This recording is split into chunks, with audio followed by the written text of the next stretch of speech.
तरी नागपूरमध्ये दृश्य आपण पाहताय महाविकास आघाडीकडून जोडे मारो आंदोलन जे आहे ते कालपासून सुरू झालेलं आहे। काल मुंबईमध्ये महाविकास आघाडीकडून जोडे मारो आंदोलन जे आहे ते सुरू करण्यात आलं आणि याच्यानंतर उद्धव ठाकरे यांनी जे आवाहन केलेलं होतं की राज्याच्या वेगवेगळ्या जिल्ह्यांमध्ये तालुक्यांमध्ये हे जोडे मारो आंदोलन सुरू ठेवायचे आहे, तर त्या आवाहनाला प्रतिसाद देत आता महाविकास पुतळा उभारण्यामध्ये भ्रष्टाचार झाला नसता तर हा पुतळा पडला नसता।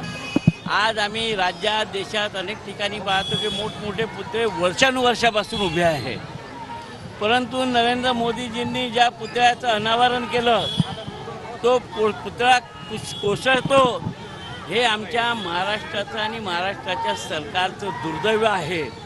आणि ज्यांच्या कारकिर्दीत हे झालं, जे जबाबदार आहे त्यांना जोडे मारो आंदोलन प्रदेश काँग्रेस कमिटीकडून करण्यात।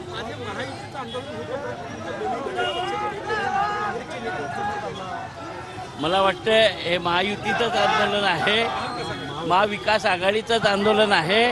मागे पुढे ते तहसील आमचे कार्यकर्ते लवकर येऊन गेले, परंतु मागे ते सुद्धा